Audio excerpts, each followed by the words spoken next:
जय हिंद साथियों, आज हम आपके लिए लेकर आया हूं आपका जीवन बदल देने वाला प्रेरणादायक कहानी। यह कहानी खासकर उन व्यक्तियों के लिए है जो अपने जीवन में कुछ करना चाहते हैं। यह कहानी उन व्यक्तियों के लिए है जो परदेश में जाकर कमाना चाहते हैं। इस कहानी में आप पा जाओगे कि दुनिया की सबसे बड़ी पूंजी क्या होती है और दुनिया में सतगुरु का महत्व क्या होता है। इस कहानी को जरूर देखना। हम आपसे यह नहीं कहेंगे चैनल को सब्सक्राइब करो, वीडियो लाइक करो, वीडियो शेयर करो। बस इतनी सी रिक्वेस्ट है कि पूरा वीडियो आप देख लीजिए, क्योंकि यह ज्ञानवर्धक प्रेरणादायक कहानी है। समय को न लेते हुए फिर एक बार पूरा अपील करता हूं कि वीडियो पूरा देख लेना। बना नहीं आपका जीवन धन्य हो जाएगा। बढ़ा बढ़ा कर देखोगे कुछ समझ में नहीं आएगा। बंधुओं, एक समय की बात है, एक गांव था। गांव में एक व्यक्ति रहता था। उस व्यक्ति के 4 बेटे थे। कितने बेटे थे? 4 बेटे थे। 3 बेटे पढ़ने लिखने में बहुत ही माहिर थे, मन लगाकर पढ़ते थे। एक लड़का पढ़ने ही नहीं जाता था। वो पढ़ ही क्या पाए, पढ़ने ही नहीं जाता था। वो बड़ा ही कायर था। उसके माता पिता उससे परेशान हो गए, उससे बहुत परेशान हो गए। कहे, बेटा आप हमारा घर छोड़ करके कहीं चले जाओ, आप पढ़ लिख नहीं पाओगे, ना ही घर का काम कर पाओगे, तो जा करके दिल्ली, मुंबई, लुधियाना, कलकत्ता कहीं पर कमाओ। ऐसा आजकल भी देखा जाता है ना। जो पढ़ लिख नहीं पाता है तो वो क्या करता है, कमाता है, मजदूरी करता है। तो उसके पिताजी ने 5 सोने की मुद्राएं अपने बेटे को दिया। कितनी? 5 सोने की मुद्राएं अपने बेटे को दिया और कहा, इस पैसा को ले लो, आप कहीं चले जाओ, तिजारत करो, व्यापार करो, अपना धंधा बिजनेस करो, लेकिन हमारा घर छोड़ करके चले जाओ। वह अपने घर से सुबह निकला, थोड़ा कुछ खाना पानी खाया, कुछ बांध लिया, पैसे को अपनी पॉकेट में रखा और अपना रास्ता लिया। सोचने लगा, ये 5 सोने की मुद्राएं हैं, इसे मैं लेकर जाऊंगा और जा करके जब बाजार किसी शहर में पहुंचूंगा तो अपना कोई बिजनेस करूंगा, व्यापार करूंगा। एक दिन इतना बड़ा आदमी बनकर आऊंगा कि अपने भाइयों को शर्मिंदगी महसूस करवा दूंगा। वो भी सोचेंगे कि, और पिताजी भी सोचेंगे कि हम लोगों ने अपने भाई को, अपने बेटे को घर से निकाला था, आज मेरा बेटा कितना बड़ा आदमी बन गया। वो जा ही रहा था कि रास्ते में एक संत मिले। क्या मिले? संत कहिए या साधु कहिए या फकीर कहिए। तो एक संत मिले। उसने सोचा, अकेले रास्ता चलने के बजाय क्यों ना हम संत से मुलाकात कर लें और उन्हीं के साथ बातचीत करते हुए रास्ता चले जाएं। जैसे आप लोग पढ़ने लिखने आते हो जब, तब किसी ना किसी के साथ में आते हो ना, कि बातचीत करते रहे। सुरक्षा के लिए उसके साथ में चल दिया। फिर उसने कहा, बाबा मैं जा रहा हूं परदेश कमाने, मुझको मेरे घर वालों ने घर से निकाल दिया है। कहा है 5 आप सोने की मुद्रा लो, असरफियां लो, जाओ इसी से अपना व्यापार तैयार करो, तुम घर का बोझ हो, घर छोड़ के चले जाओ। बाबा ने कहा, अच्छी बात है, आप जाइए, ईमानदारी सबसे बड़ी पूंजी है, कोई काम धाम करिए। उस बालक ने बाबा से कहा कि बाबा जी मुझे कोई ऐसी बात बता दे जिससे मैं सक्सेस हो जाऊं, सफल हो जाऊं, मेरा व्यापार चल जाए। बाबा ने कहा, सर्वप्रथम बता तेरा क्या नाम है? बालक बोला, मेरा नाम है गंगाधर। उसका क्या नाम था? गंगाधर। कहा, मेरा नाम है गंगाधर। कहा, सुन गंगाधर, फ्री में कुछ मिलने वाला नहीं है। मैं आपको 5 बातें बता दूं, उन 5 बातों का यदि आप पालन कर लोगे तो आप धन्य हो जाओगे और आप सदैव सक्सेस और सफल हो जाओगे। गंगाधर बोला, बाबा वो बात मुझसे बताई जाए। बाबा बोले, एक बात बताने के लिए मैं 1 स्वर्ण मुद्रा लूंगा, यानी 1 असल्फी सोने का रुपया लूंगा। उसने सोचा ये कैसे बाबा है, बताओ एक बात बताने के लिए मुझसे पैसा ले रहे हैं। चलो कोई बात नहीं, 1 मुद्रा इनको दे देता हूं, बाकी 4 मुद्रा से व्यापार कर लूंगा, कुछ सीख जाऊं।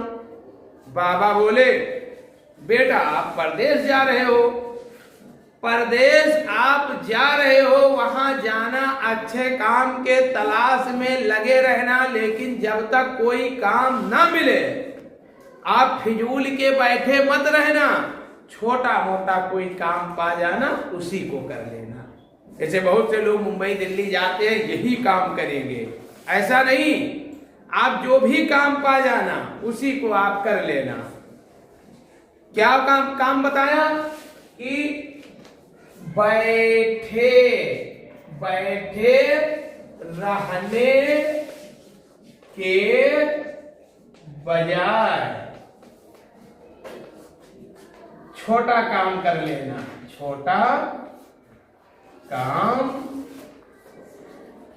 कर लेना, यानी अपने बैठे रहने के बजाय कोई छोटा मोटा ही काम कर लेना।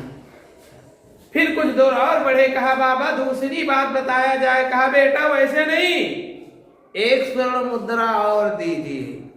अब 1 स्वर्ण मुद्रा उसने दे दिया। तब बाबा जी ने बताया, क्या बताया कि दूसरे का धन मिट्टी के समान समझना।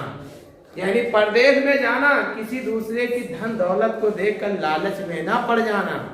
किसी का कितना भी पैसा धन हो वो मिट्टी के समान समझना, अपना केवल वेतन लेना। भाई वीडियो देखने में आप लोग बोर मत होइए, इसमें वो ज्ञान मिलेगी, वो जानकारी मिलेगी कि दुनिया की बड़ी से बड़ी पिक्चर और कहानी फेल हो जाएगी। पूरा वीडियो आप लोग देखते रहिए, वो बना नहीं है। अब उसने कहा बाबा जी मुझको तीसरी बात बताया जाए। बाबा जी ने कहा तीसरी बात यह है बेटा कि दूसरे का रहस्य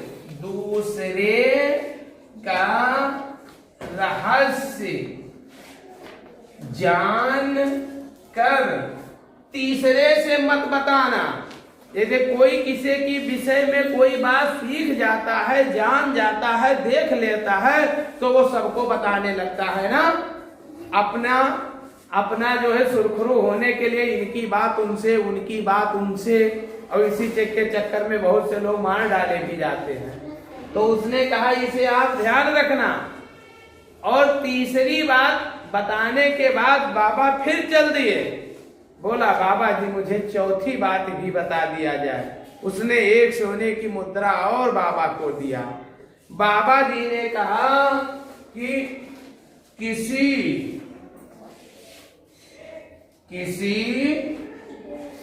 दुराचारी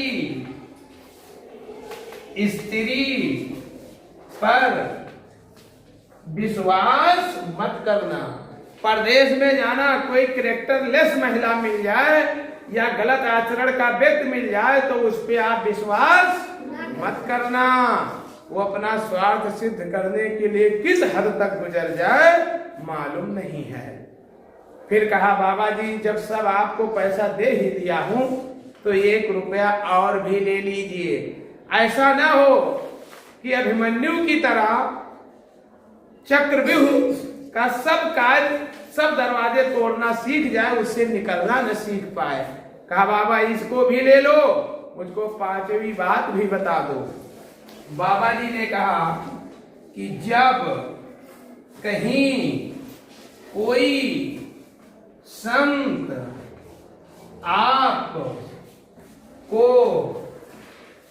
रोके तो वहां पे रुक जाना।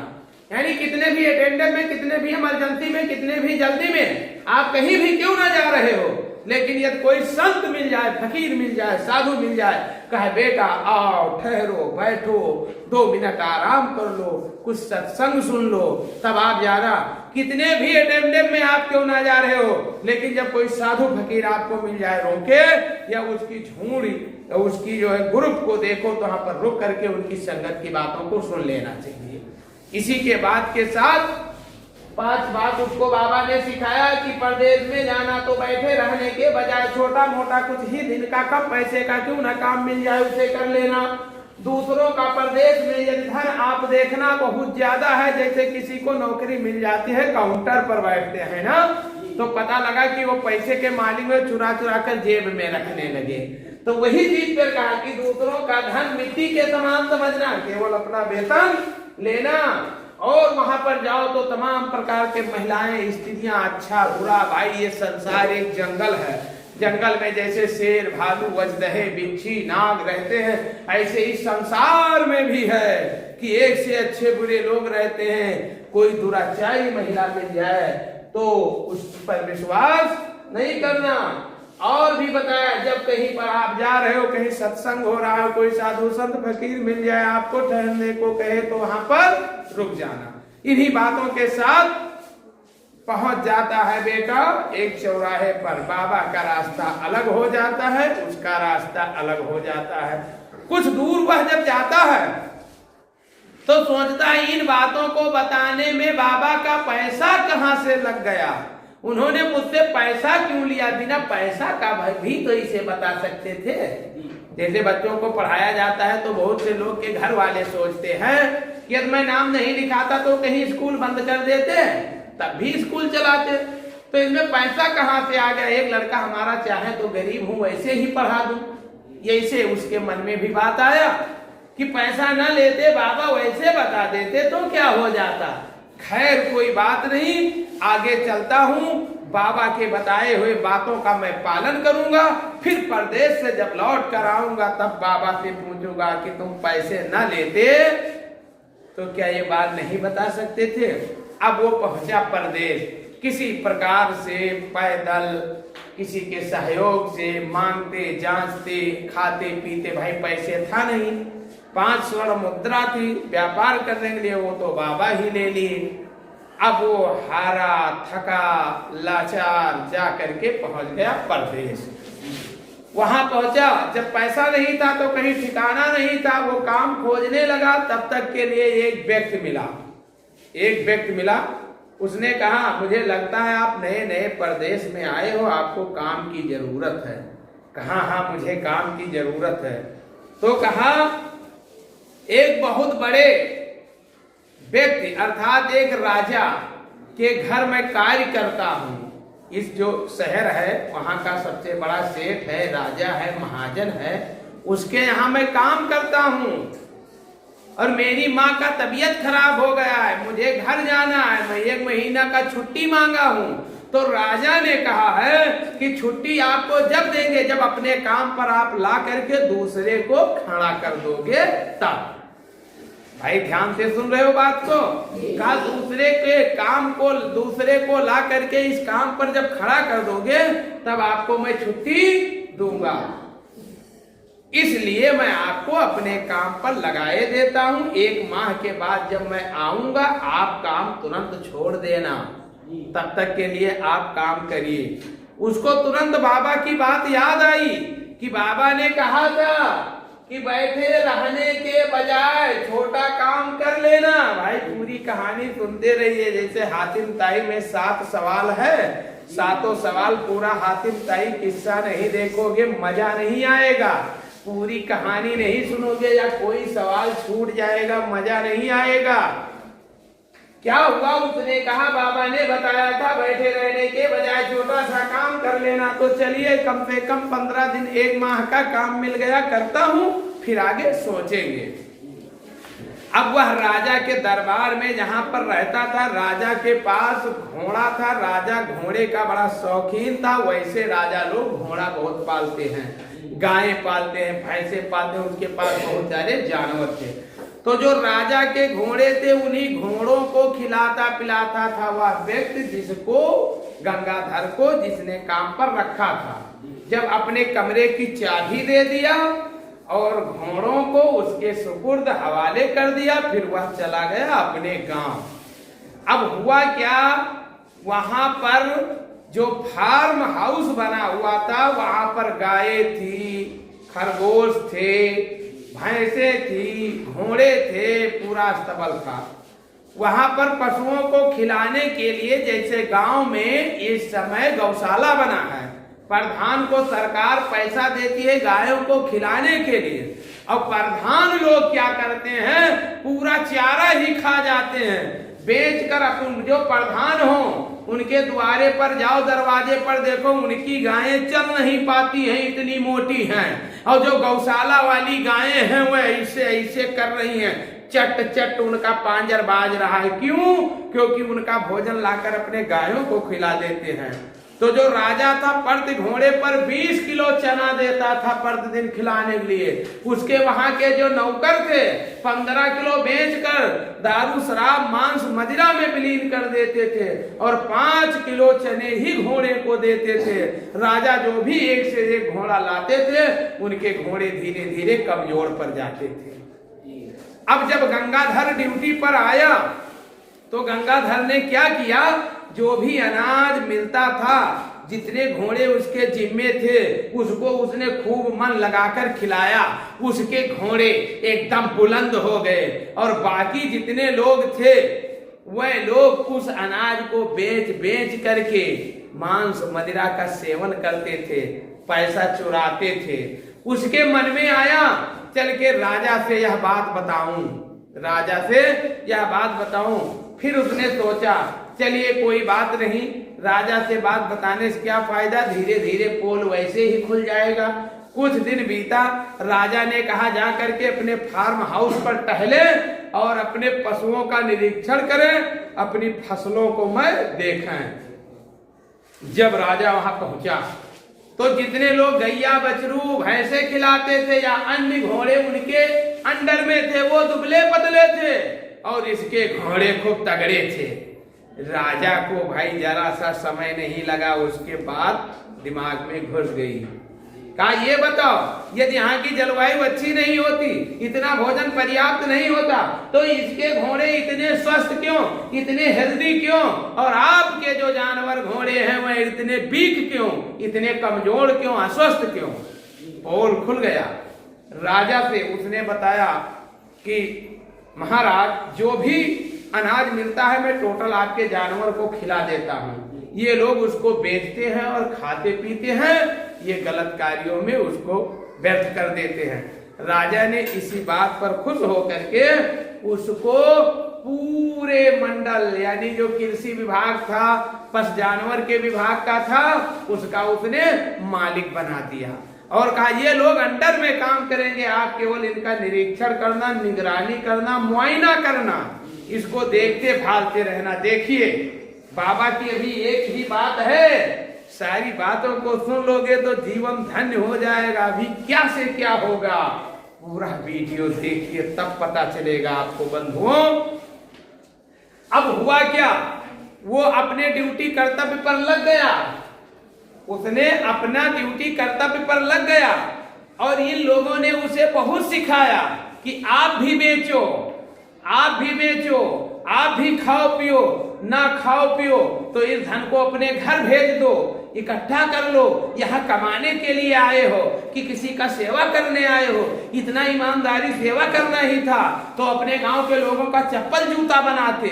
आप नौकरी क्यों करने आए, धन के लिए आए हो। लेकिन उसने एक भी नहीं माना, सारा का सारा अनाज पशुओं को खिलाया, क्योंकि बाबा की बात याद थी, दूसरों का धन मिट्टी के समान है, दूसरों का धन मिट्टी के समान है, ये धन राजा का है, मुझे नहीं चाहिए।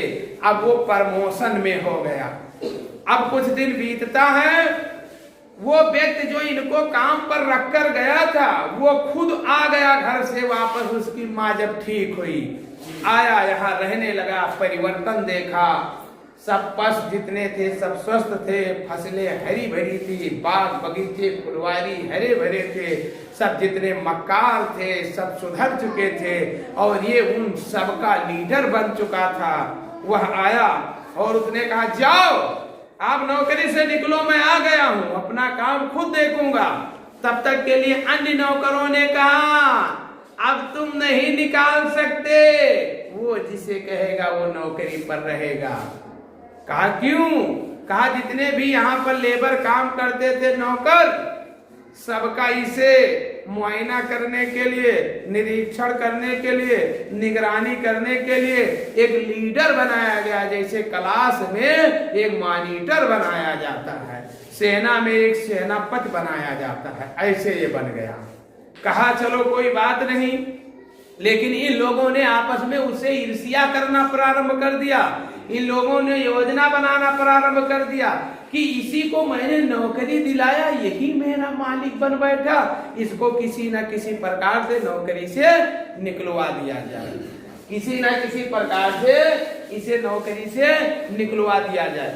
होता क्या है, जो वहां पर ये नौकर था, जो घर चला गया था, इसका और राजा के लड़की से प्रेम प्रसंग चलता था। दोनों चुपके चुपके मिलते जुलते थे।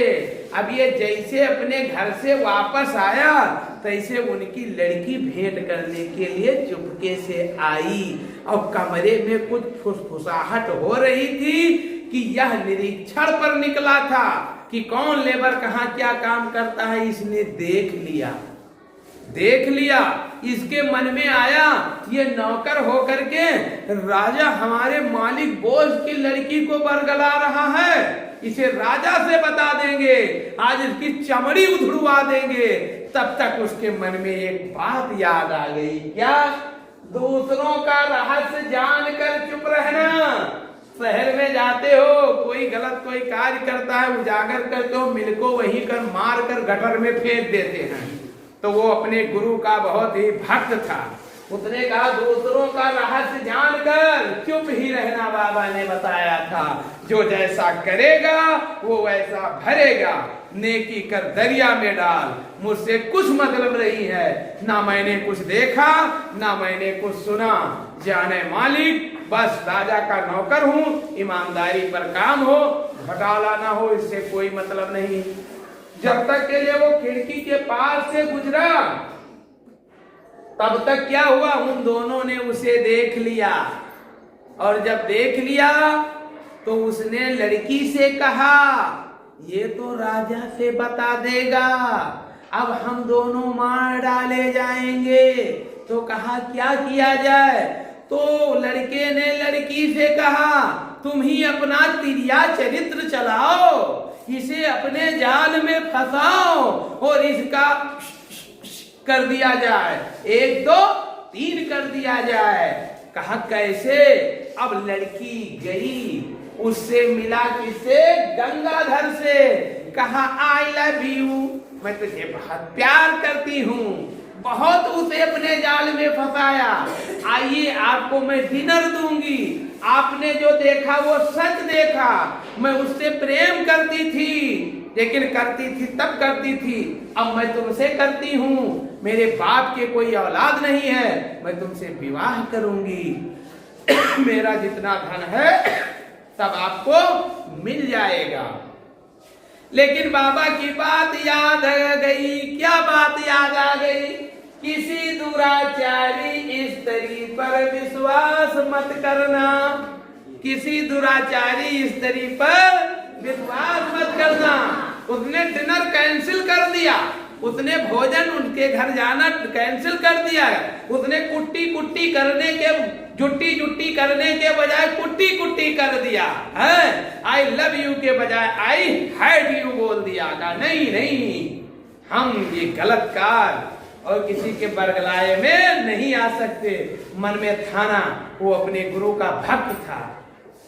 अब ऐसा शिकंजा ना चला, तब इस लड़की ने एक षड्यंत्र रचा, जाकर के अपने बाप के आगोश में निपट गई। मैं लुट गई, मैं बर्बाद हो गई पिताजी, मैं मुंह दिखाने के काबिल नहीं बची, अब मैं मर जाऊंगी, मैं जा रही हूं, अभी खटवाल पटवाल ले लूंगी, मैं जल अन्न ग्रहण नहीं करूंगी। कहा क्यों बिटिया, क्या हुआ? अरे कहा जो आपने गंगाधर नौकर को रखा है उसने मेरे आबरू से खेला है, उसने मुझे टच किया है, अब मैं मर जाऊंगी। उसका पाक बबूला हो गया। वो ये भूल गया कि इतना ईमानदार गंगाधर, इतना ईमानदार गंगाधर और ऐसा काम वो नहीं कर सकता है। वो अपने बिटिया के बहकाए में आ गया, भाई शिकायत पर आ गया, उसको गुस्सा आया, उसने प्लान रचा कि आज ही गंगाधर का मर्डर करवा देंगे। बिटिया आज रात को तुम मत खाओ। लड़की ने कहा मैं अन्न जल ग्रहण नहीं करूंगी जब तक उसके खून से होली नहीं खेलूंगी। कहा एक रात्र का मौका दो बिटिया, हम 12 घंटे के अंदर उसका सर आपके सामने हाजिर कर देंगे। उसके एक ही लड़की थी। सारी योजना प्लान बन गई। राजा साहब गए कहां से, एक कसाई के घर, जो भेड़ बकरियां काटते हैं, मांस बेचते हैं ना, एक कसाई के घर गए। कसाई से बोले कि हमारे यहाँ एक नौकर है, एक नौकर है, उस नौकर को आपको करना है, उसका आपको मर्डर करना है। अरे कहा सरकार जहां पनाह, मैं भेड़ बकरियां काटता पीटता हूँ, मीट का धंधा करता हूँ, कहीं मनुष्य काटता हूँ। राजा बोले खबरदार, इतनी जरूरत, मुझसे जबान लड़ाया, सर कलम करवा देंगे, अन्यथा जैसा बोलूं वैसा कर। कहा जी सरकार, आपकी आज्ञा सर आंखों पर, जैसा आप बताएंगे वैसा मैं कार्य करूंगा। किसका कत्ल करना है बोले? कहा एक व्यक्ति को मैं भेजूंगा आपके पास और उससे बताऊंगा कि जा करके राजा के यहाँ से जा करके आप कसाई के दुकान से कुछ सामान ले आओ। तो आप बता देना सामान कमरे में है, चलो आपको दे दूं। वो जैसे आएगा उसे कमरे में बुला ले जाना, वहीं पर कर देना। फिर दूसरा नौकर जब भेजूंगा तब जो करना, उसका सर काट के ये गठरी बांध के दे देना, तब उसको लेकर जाऊंगा। मेरी लड़की जब कटे सर को देखेगी तब अन्न जल ग्रहण करेगी। पहले व्यक्ति को कहूंगा जा करके एक गठरी ले आओ, जब वो आएगा तो कमरे में जाएगा, कहना कमरे में रखा है, मार देना, उसके सर को काट के गठरी बांध देना। जब दूसरे व्यक्ति को भेजूंगा तब उसी को दे देना।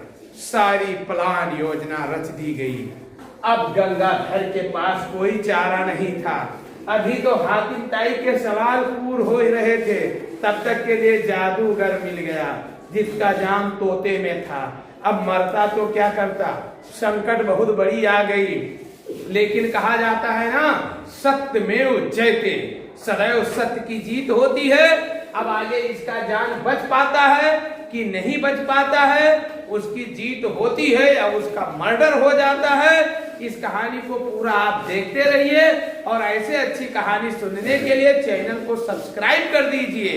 जो हमारा ये चैनल है ज्ञानवर्धक कहानी वाला चैनल, पंडित इशारुद्दीन मास्टर यूट्यूब चैनल, इसको आप सब्सक्राइब कर दीजिए। वीडियो प्रदेश में जितने भी लोग हों उनके पास शेयर कर दीजिए। आपको पसंद आए तो लाइक कर दीजिए। समय को ना लेते हुए चलता हूं मूल टॉपिक पर।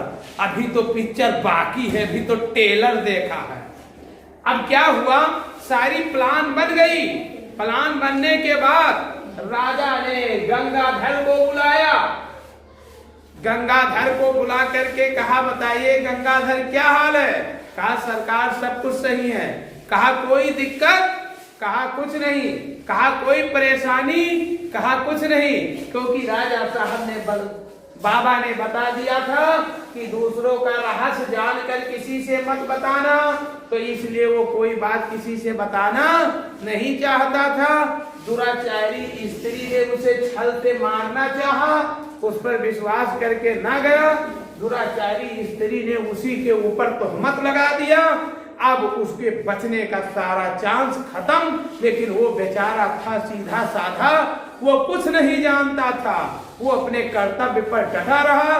राजा ने उससे कहा, ए गंगाधर, आप हमारे बहुत विश्वसनीय व्यक्ति हो, जो कसाई है फला चौराहा पर। कहा, हाँ जानता हूं। कहा, उस कसाई के यहाँ चले जाओ, मेरे राज्य में वो काम करता है और उससे मैं टैक्स लेता हूँ, काटता पीटता है उसका मैं टैक्स लेता हूँ। उसने उसके बजाय कुछ सामान उसके यहाँ से लाना है, तो उस सामान को वो देखेगा, खोलना देखना नहीं, ला करके मुझे दे देना। अब उसने कहा, उसका सीधा साधा मन था व्यक्ति, उसको क्या पता, हम आपसे कहूं जाकर के वहां से डंडा उठा लाओ, आपको क्या पता वो डंडे में मधुमक्खियां या बर जो है चिपके है, सर चाहते हैं कि इनको डंक मार दे। वो बेचारा यहाँ से चल दिया। कहा, जैसी आज्ञा सर आंखों पर, अभी जाता हूँ, गठरी देता हूँ लाकर। वो यहाँ से चल देता है, चलता है जाता है। तब तक रास्ते में क्या देखता है, वहां पर एक बाबा जय गुरुदेव का सत्संग चल रहा था। वहां पर खड़ा होकर देखने लगा।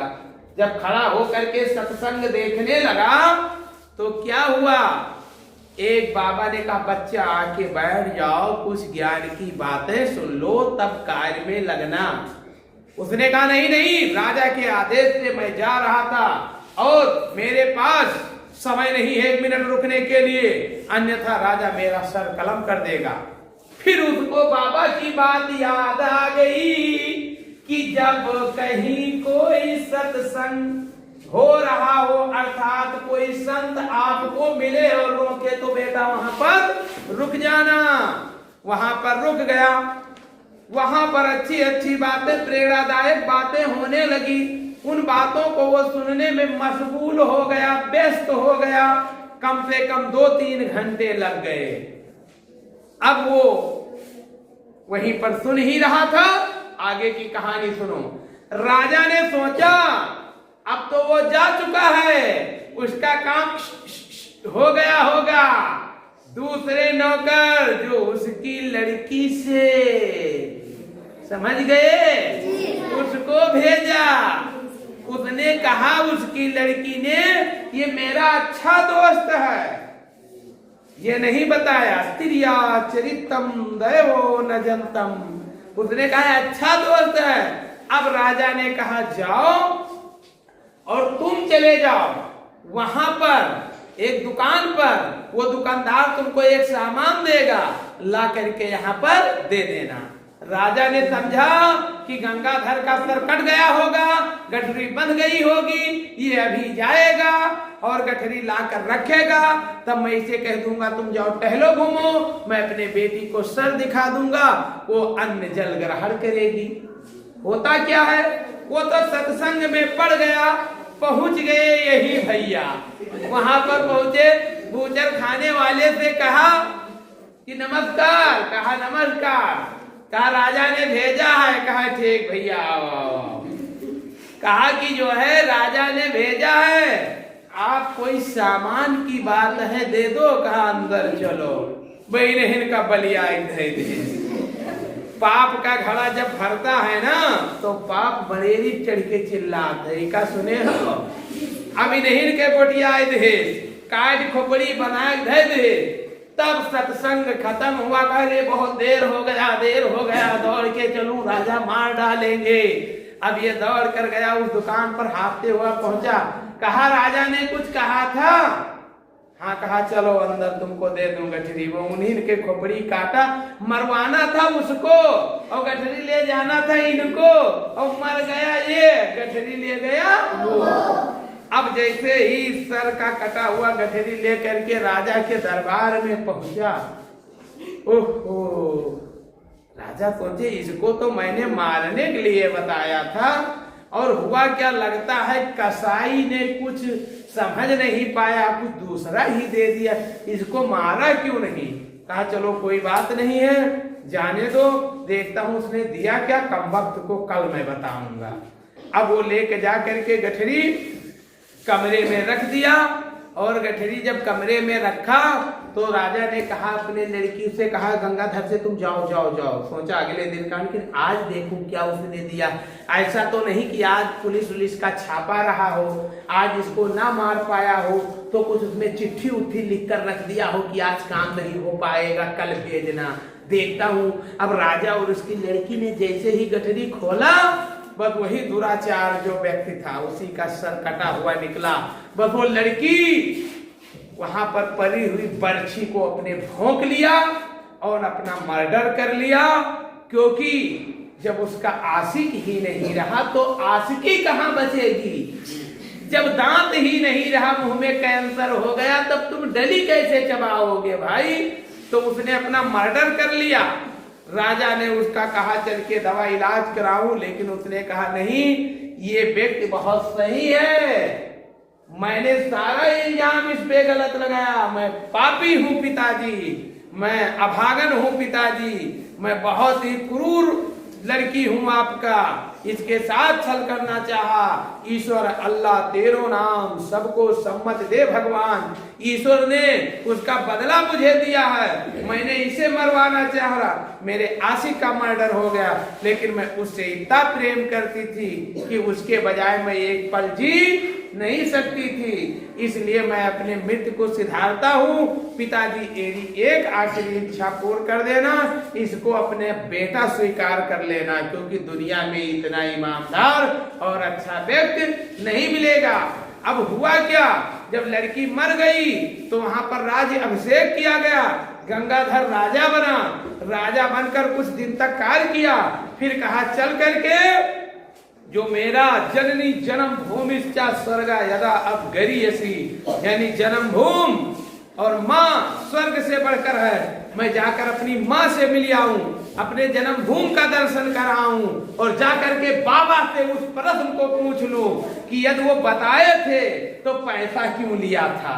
बाकी तो उनकी बातें सत्य थी, लेकिन ये बात मुझे वैसे ही बता देते।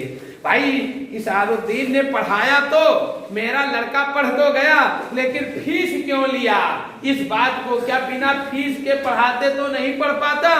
जब ये अपने गांव को गया तब वहां पर बाबा से मिला और पता लगाया, तब बाबा मिले, उनसे पूछा आपने पैसा क्यों लिया, तो बाबा ने बताया मुफ्त में जो चीज मिलती है वो टिकाऊ नहीं होती है, और मुफ्त में जो चीज मिलती है उसका महत्व नहीं होता है।